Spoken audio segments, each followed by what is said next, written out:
de me donner cette parole et de vous faire le point de cette actualité jurisprudentielle qui est très riche sur la procédure prud'homale, puisque on s'aperçoit qu'on a l'application en fait du droit commun, mais qui est interprété par la Chambre sociale de la Cour de cassation avec ses propres enjeux. Et on a aussi eu quelques décisions sur la procédure spéciale qui est prévue dans le Code du travail et qui va permettre d'apporter un certain nombre de précisions. Alors, juste une remarque, je ne me suis attardée qu'à la procédure applicable devant le Conseil des prud'hommes et non pas devant la Cour d'appel qui statue en matière prud'homale. Alors, commençons tout de suite par l'application donc du droit commun à la procédure prud'homale.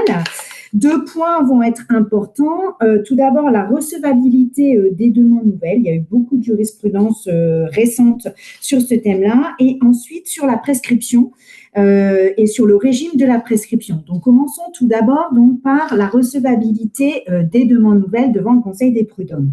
Donc, vous le savez, depuis l'abrogation de l'unicité de l'instance en 2016, les demandes nouvelles ne sont plus forcément et nécessairement recevables devant le Conseil des prud'hommes. Il faut appliquer donc l'article 70 du Code de procédure civile qui prévoit que pour qu'elles soient recevables, il faut qu'elles se rattachent aux prétentions originaires par un lien suffisant.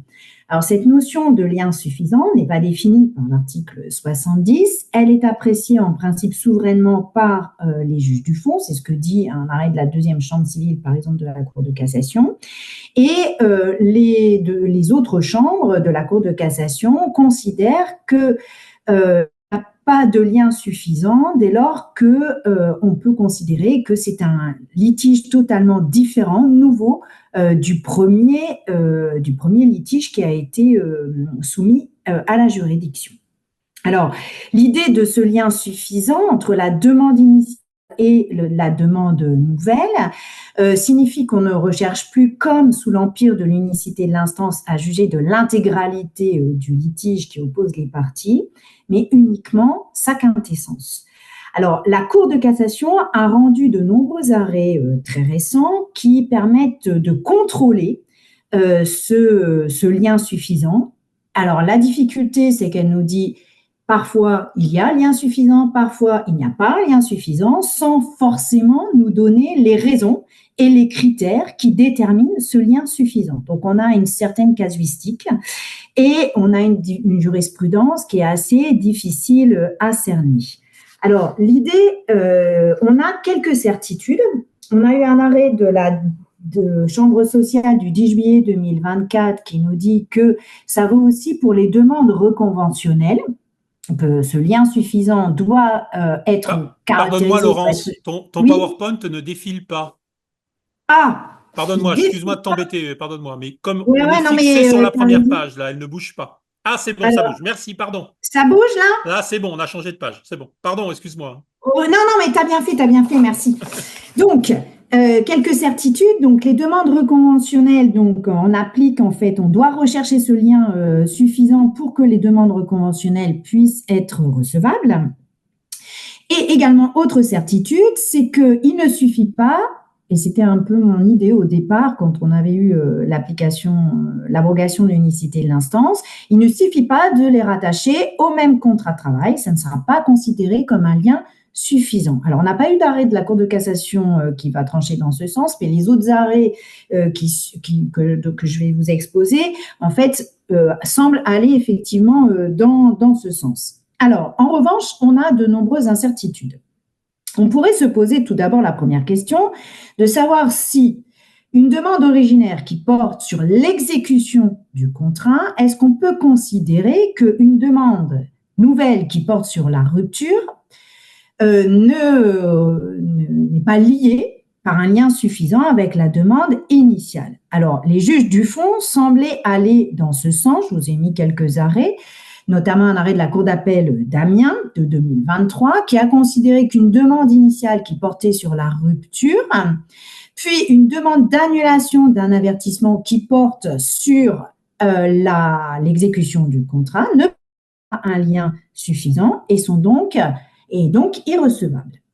Alors, la Cour de cassation, cependant, dans un autre arrêt, donc dans un arrêt du 10 juillet 2024, c'est le même que pour les demandes reconventionnelles, a considéré que, alors moi par contre, j'arrive plus, voilà, a considéré que cette demande était pourtant recevable. Donc, je vous expose les faits, donc c'est une salariée qui est licenciée pour inaptitude.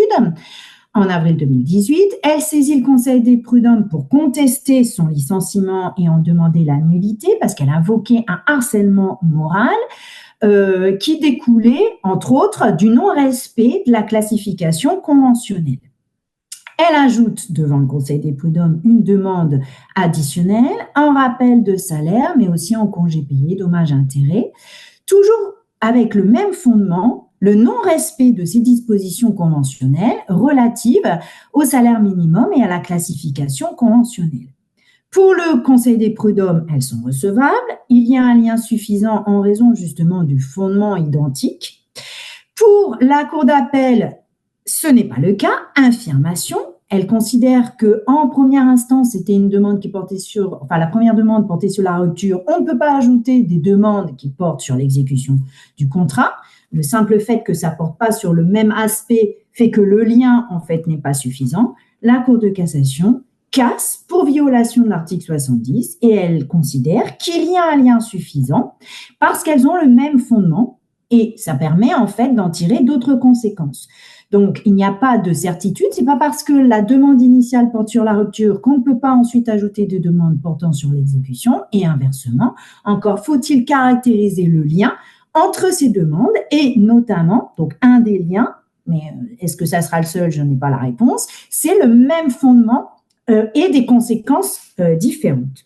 Deuxième incertitude, est-ce que des demandes qui portent sur l'exécution du contrat ont-elles nécessairement un lien suffisant? Alors là, on n'a pas d'arrêt de Cour de cassation, on n'a que des arrêts en fait de Cour d'appel. Pour la Cour d'appel de Paris, il y a eu un premier arrêt rendu le 10 septembre 2020. Elle considère qu'ils n'ont pas de lien, pas nécessairement de lien suffisant. Donc la demande initiale, c'était le non-respect du temps de repos en raison d'un travail de nuit. Demande nouvelle qui porte sur le refus de faire une déclaration d'accident du travail. Elle est irrecevable. Elle n'a pas de lien suffisant avec la première demande initiale. Donc, le fait de dire que ça porte sur l'exécution du contrat, ça ne suffira pas. Il faut malgré tout établir ce lien. Et c'est ce que a été jugé dans un autre arrêt de la Cour d'appel de Paris rendu le 15 décembre 2022, où là, le lien a été caractérisé. Demande initiale, paiement d'heures supplémentaires. Demande nouvelle qui portait sur l'indemnité forfaitaire de travail dissimulé, qui est une autre conséquence possible des heures supplémentaires qui n'avaient pas été payées parce que non déclarées. Donc, il faut donc établir le lien entre les demandes, même si elles se rapportent toutes à l'exécution du contrat. On peut penser que ce sera la même chose pour la rupture du contrat. Donc, le critère est finalement assez étroit. Que se passe-t-il pour les demandes qui tendent aux mêmes fins? C'est un critère qui est utilisable en appel, mais on va en reparler tout à l'heure. C'est un critère qui semble plus étroit que la notion de lien suffisant, qui paraît plus large. On peut penser qu'une demande qui aura un lien suffisant n'est pas nécessairement une demande qui tende aux mêmes fins. À l'inverse, une demande qui tendrait aux mêmes fins, est-ce qu'elle aura un lien suffisant? On peut le penser, mais je n'ai pas de certitude là-dessus. Alors, en revanche, ce que l'on sait, c'est que les demandes nouvelles peuvent être présentées pour la première fois à l'audience en raison de l'oralité de la procédure. Donc, la décision là est très claire du 19 octobre 2022. La Cour de cassation se fonde sur cette oralité en matière prud'homale, mais elle précise également que l'on peut aussi les présenter dans les dernières conclusions écrites, mais elle pose des conditions. Il faudra qu'elles soient réitérées verbalement à l'audience dès lors que la personne est assistée ou représentée par un avocat. Alors, ça pose problème, cette réitération, puisque l'article R 1452-5 du Code de travail ne prévoit pas cette réitération verbale. Alors, deuxième point, la prescription. C'est une autre condition de recevabilité d'une demande qui peut se cumuler à la première question de savoir si elle est recevable en raison de son objet.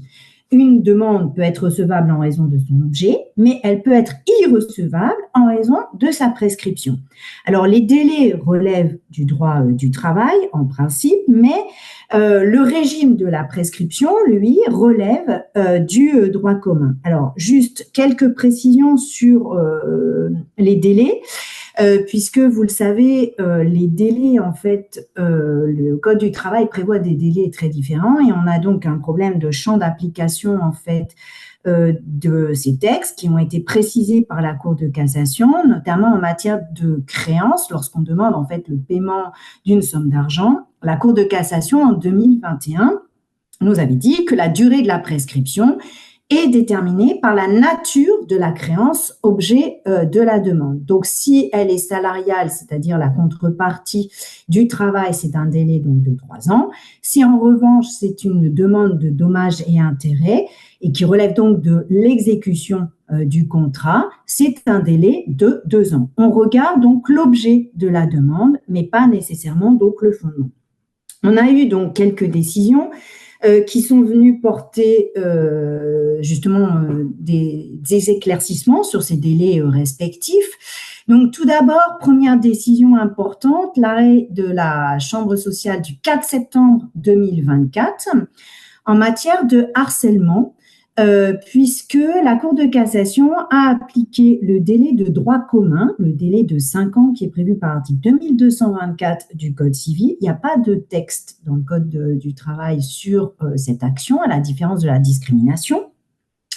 Elle l'avait déjà jugé et elle a précisé cependant que ce délai s'appliquait aussi lorsque l'action portait sur la rupture du contrat, quand cette action était fondée précisément sur le harcèlement. Donc, elle écarte dans ce cas-là le délai de 12 mois qui s'applique lorsque l'on conteste la rupture du contrat de travail.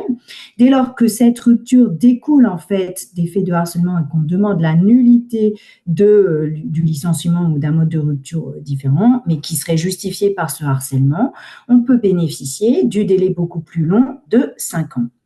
Dans le même arrêt du 4 septembre 2024, elle précise que l'indemnité forfaitaire en cas de travail dissimulé est une indemnité qui peut être réclamée. Le délai donc qui relève de l'exécution du contrat, le délai de prescription est alors de 2 ans.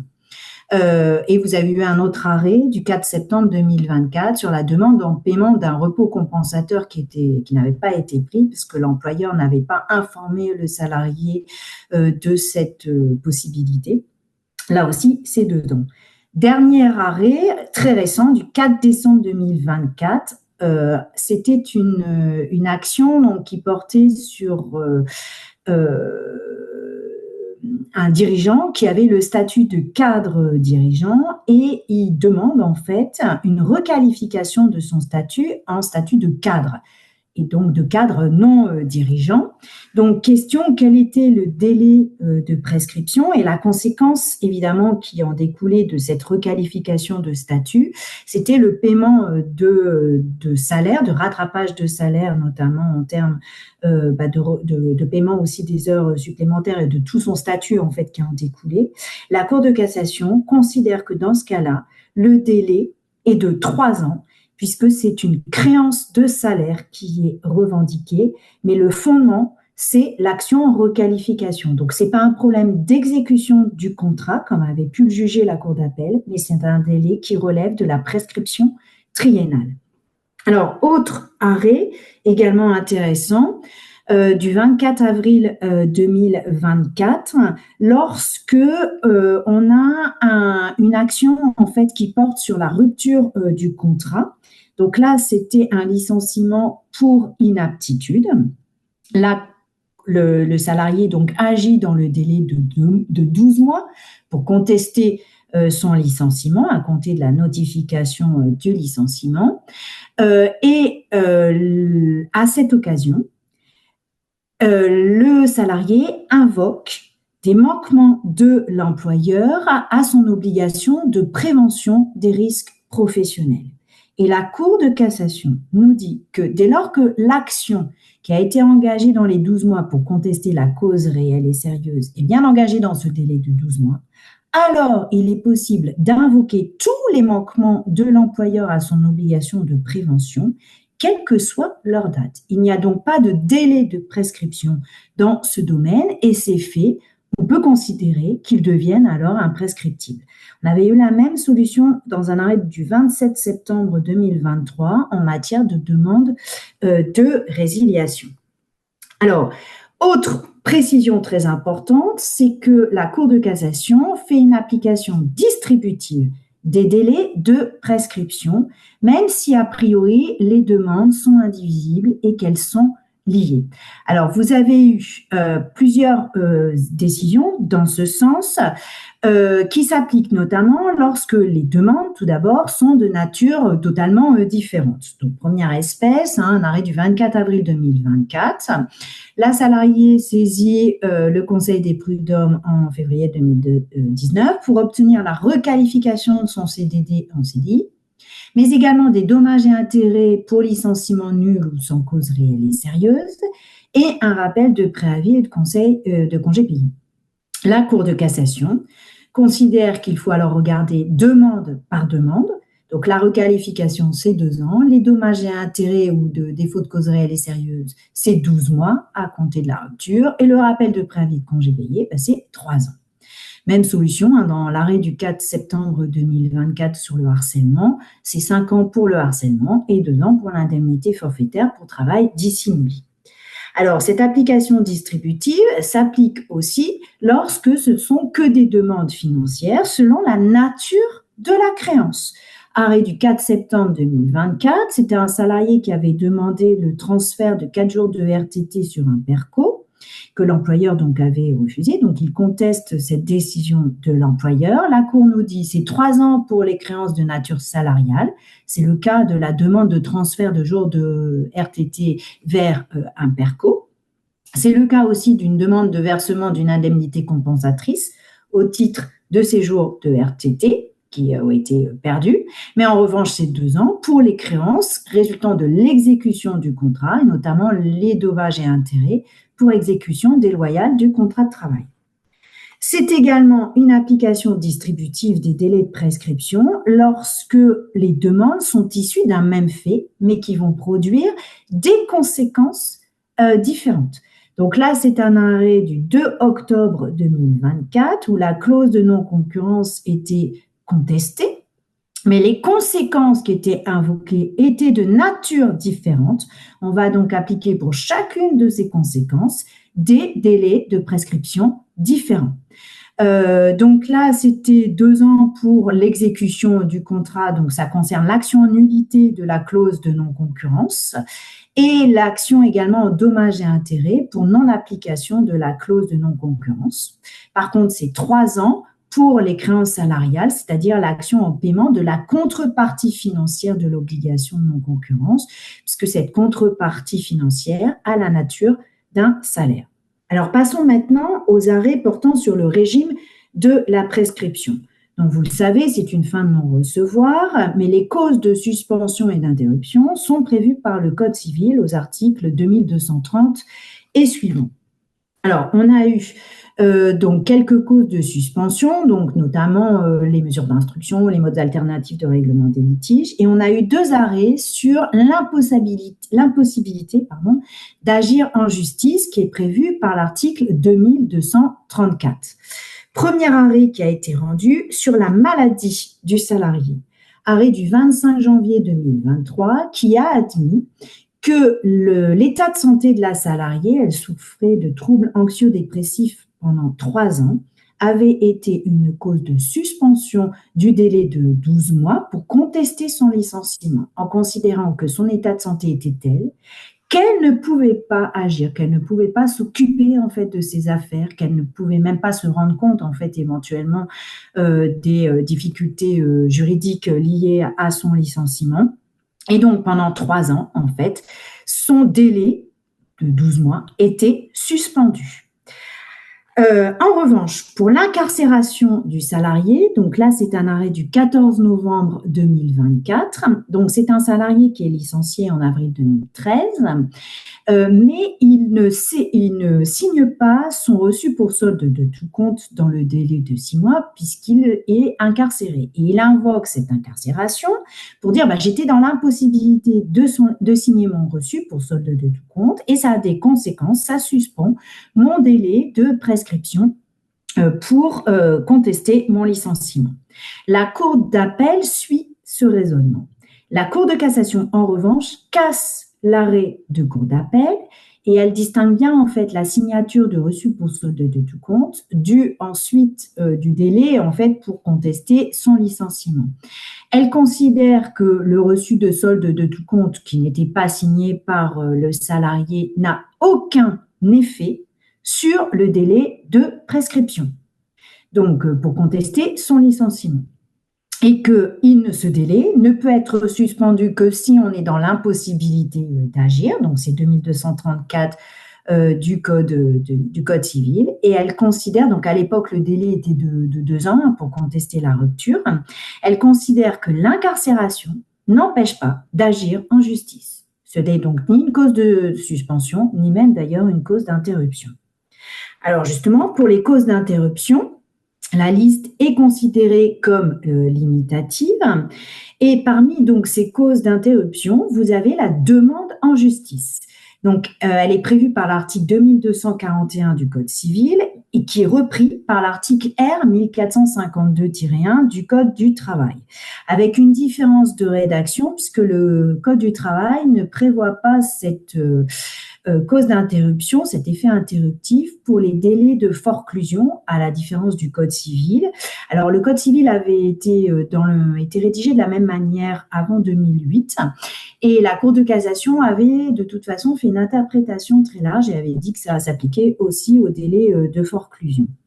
Alors, on a beaucoup de jurisprudence ici sur ce thème-là.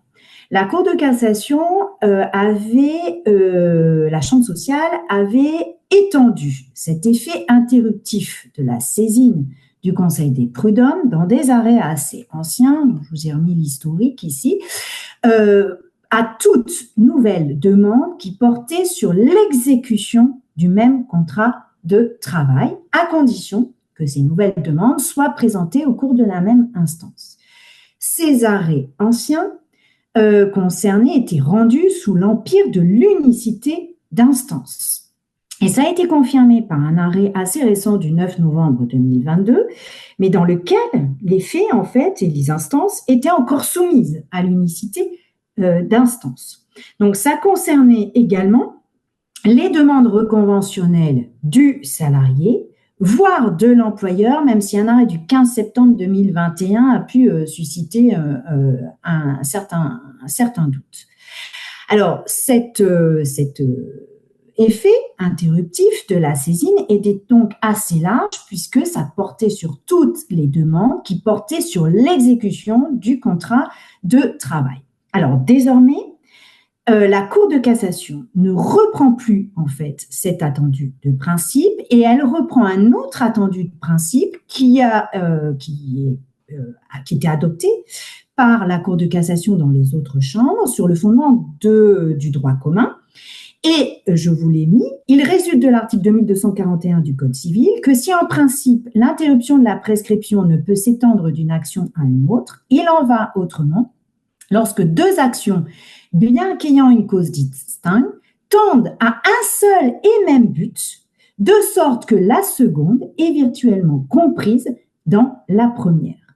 Donc le critère désormais, ça va être l'identité de finalité de la demande, qui est un des critères de recevabilité des demandes nouvelles en appel de l'article 565 du Code de procédure civile. C'est pour ça que tout à l'heure, j'ai posé la question, puisque en première instance devant le Conseil des prud'hommes, ce n'est pas le critère, mais pourtant ça va être celui qui va être utilisé pour savoir si oui ou non l'effet interruptif de la saisine du Conseil des prud'hommes peut être étendu à la demande nouvelle.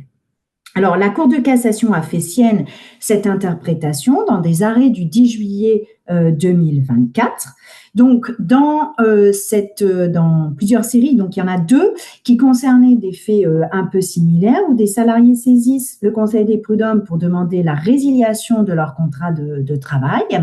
Et pendant l'instance, ils sont licenciés pour motif économique. Et ils adhèrent donc à la CSP. Et donc, ils ajoutent à leur demande initiale la contestation de leur licenciement, mais ils dépassent le délai de 12 mois, normalement applicable. Donc, est-ce qu'ils peuvent ou non bénéficier de l'interruption, de l'effet interruptif de leur première saisine en résiliation du contrat de travail? La Cour de cassation considère que oui, que dans ces deux cas, dans ces deux affaires, ces deux demandes tendent aux mêmes fins parce qu'elles portent sur la rupture du contrat et sur les conséquences préjudiciables aux salariés en raison d'une rupture imputable à l'employeur. Donc, la demande nouvelle n'était pas prescrite et était donc recevable.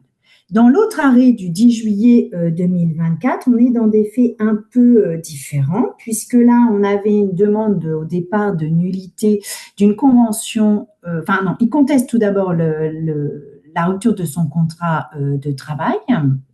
Ah oui, alors c'était un peu plus compliqué.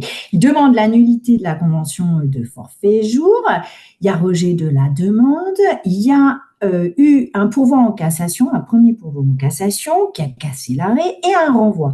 Et c'est devant la cour d'appel de renvoi qu'on rajoute en fait un rappel de salaire et de dommages et intérêts pour travail dissimulé. Autre conséquence possible de la nullité de la convention de forfait. La Cour d'appel la déclare irrecevable au nom de la prescription et elle ne fait pas jouer donc l'extension de l'effet interruptif.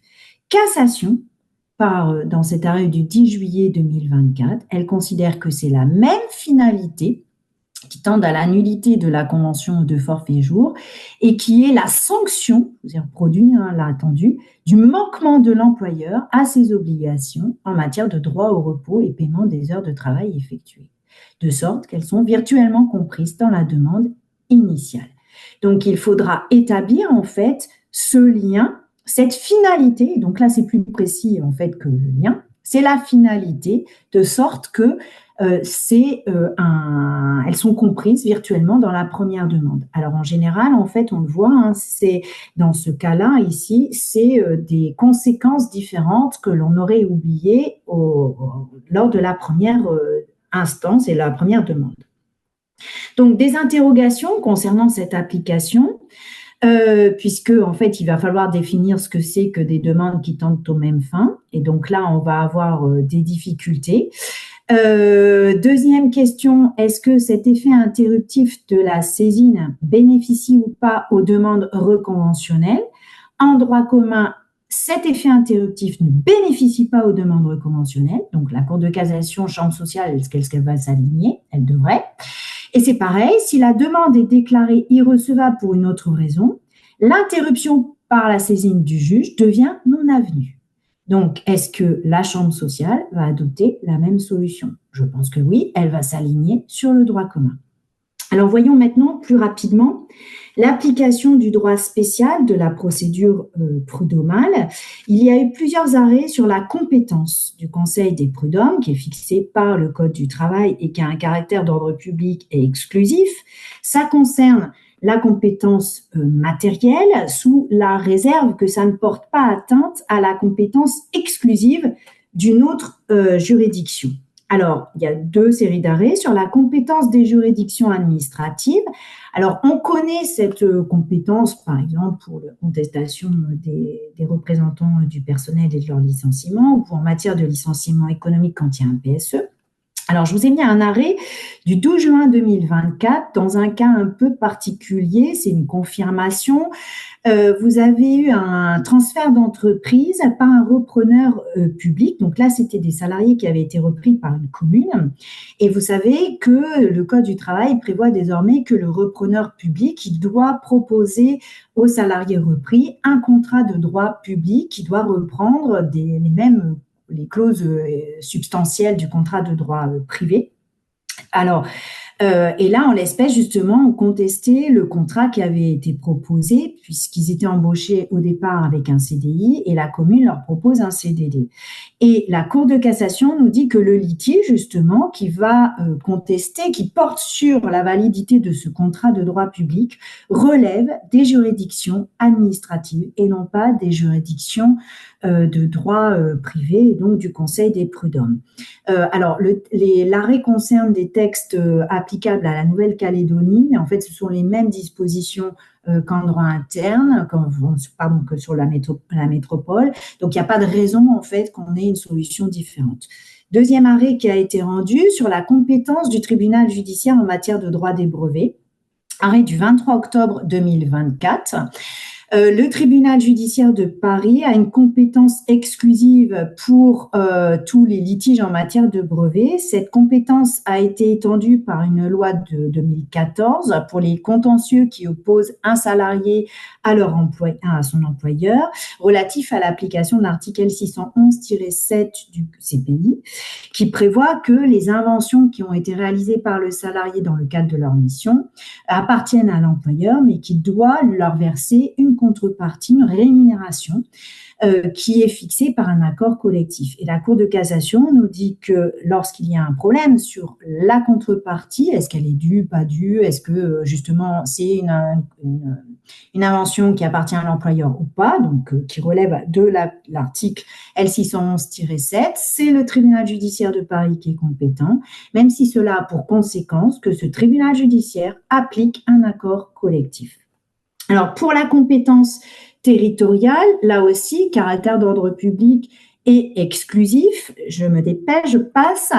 La Cour de cassation a rendu un arrêt très intéressant du 3 octobre 2024 où le salarié avait saisi le Conseil des prud'hommes de Versailles alors qu'il aurait dû saisir, si on a appliqué en fait l'article R 1412-1, celui de Nanterre. Il le fait délibérément et dans son argumentaire, il nous dit, le salarié dit, en fait, j'ai saisi le CPH de Versailles parce que celui de Nanterre est débordé et on doit attendre 3 ans pour obtenir une décision dans la section encadrement. Et donc, au nom du droit à un procès équitable, qui implique le droit à obtenir une décision dans un délai raisonnable. La personne cite des arrêts de la Cour européenne des droits de l'homme dans ce sens. Je saisis un autre Conseil des prud'hommes.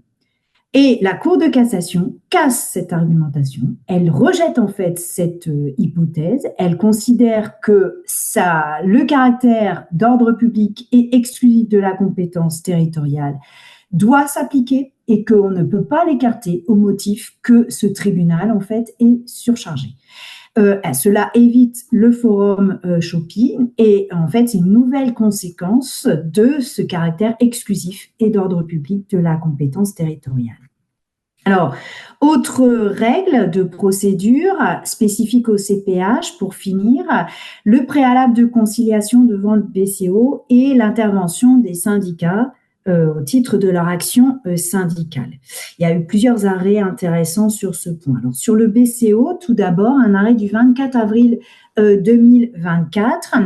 Un salarié donc c'est une femme, saisit le Conseil des prud'hommes pour demander en fait contester son licenciement. Et elle obtient en fait du BCO, il signe un procès verbal de conciliation. Au terme duquel, donc, il prévoit le versement de l'indemnité forfaitaire qui est prévue par le barème dans le Code du travail, mais le procès verbal nous dit que cette indemnité est versée à titre, je l'ai mis en gras, d'indemnité globale, forfaitaire, transactionnelle et définitive.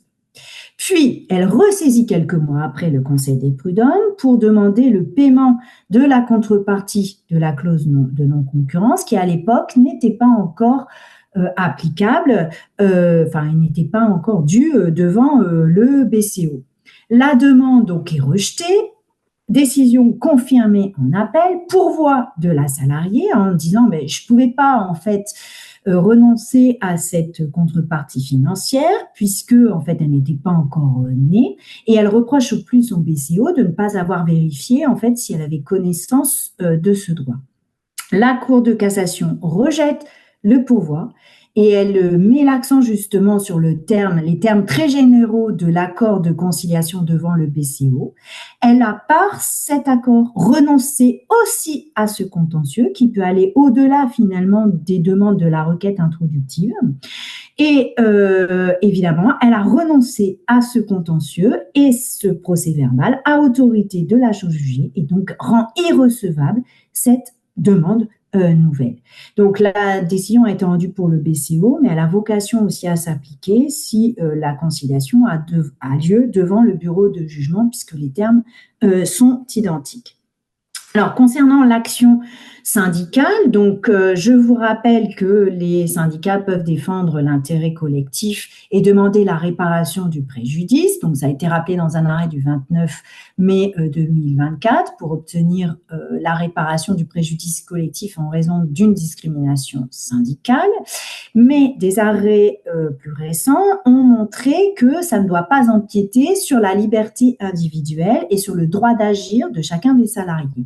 Alors, il y a eu plusieurs arrêts dans ce sens, notamment un arrêt du 14 février 2024 qui rappelle cette limite. Donc, le syndicat peut agir pour faire constater l'existence d'une irrégularité de l'employeur. En revanche, c'est au salarié d'agir pour demander la régularisation pour sa situation et réparation de son propre préjudice. Donc là, c'est assez logique. 20 mars 2024, identique, même raisonnement. Le syndicat peut agir pour faire constater l'irrégularité d'un dispositif de sanction pécuniaire reproduit, mais c'est ensuite chaque salarié qui doit demander la condamnation de l'employeur à rembourser et à indemniser le préjudice subi s'il avait appliqué ce mécanisme-là. Alors, il y a des arrêts, par contre, qui posent plus de questions, à mon sens, où la frontière n'est pas aussi claire entre l'intérêt individuel et l'intérêt collectif. C'est un arrêt du 23 octobre 2024. Le syndicat est recevable à demander en référé la suspension d'un règlement intérieur qui n'avait pas... pour lequel l'employeur n'avait pas en fait les mesures de publicité. On avait déjà eu la même solution pour le défaut de consultation du CSE. Ça porte atteinte à l'intérêt collectif de la profession, donc il est recevable pour cet aspect-là. En revanche, il n'est pas recevable à demander au juge, au fond, en statuant au fond, la nullité de l'ensemble du règlement antérieur ou son inopposabilité à tous les salariés de l'entreprise en raison de son manquement. Ça, c'est une action individuelle. Alors, c'est à mon sens plus discutable parce que la suspension d'un tel règlement intérieur permet de protéger aussi collectivement les salariés avant même, en fait, leur préjudice subi. Donc, pour conclure, le contentieux sur la procédure est de plus en plus important en raison notamment de l'application du droit commun. Et c'est un contentieux fourni, et il montre l'importance de l'objet de la demande, aussi bien pour la prescription que la recevabilité des demandes nouvelles, ou que pour l'action syndicale. Je vous remercie pour votre attention et j'arrête le partage.